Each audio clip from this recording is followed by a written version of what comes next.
Would like to give you a demonstration today of our ScanToVerify shipping solution for automotive suppliers and manufacturers. I will briefly demonstrate the main functionality in our system, both in this desktop menu and in the menu found on our wireless scanning guns used to verify shipments.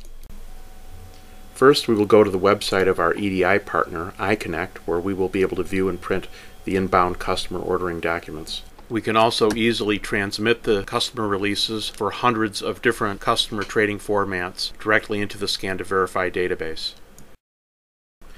When data is visible here, it's also available for download. Now we will switch to the ScanToVerify screen and begin the transmittal of data from the iConnect web server to the ScanToVerify database. Next, we will import the data into the database. It's a separate process. It makes it easier to isolate and correct problems, such as issues with a new trading partner or part number.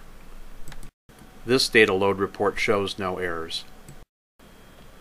Now we will prepare a shipment from our inbound release. First, we'll create a pick list from our release. Normally, you would create pick lists at the beginning of the day for all ship-to destinations, and this can be run in one execution of the report.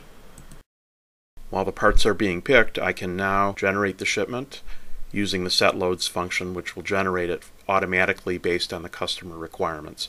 The shipment at this point may be modified, for instance based on a customer phone call. Otherwise, we're ready to start scanning the shipment.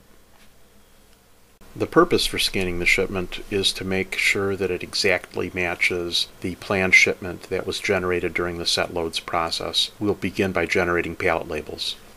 We'll reply to the system prompts to generate the necessary pallet labels for the shipment. Here you can modify a number of defaults, such as container type or weight, and we print the labels, selecting the printer and the number of copies, overriding defaults. All labels print directly out of ScanToVerify without the need for any third-party add-on software. Now we will go to the blue scanning screen to begin the process of scanning containers onto the shipment. First, we will scan any pallet label on the shipment in order to select it, and then begin scanning containers onto that pallet. You wouldn't normally see this blue scanning screen on a desktop PC. Normally it would be situated on a small handheld wireless scanning gun. And through the wireless network, it would have all the same direct edits and updates as if it were on a terminal. By the way, container labels are printed using our line-side labeling module, which I'm not demonstrating today. Feel free to give us a call. When I scan the container, notice the countdown gets reduced at the bottom of the screen. I accidentally scan the same label a second time and it captures it as an error.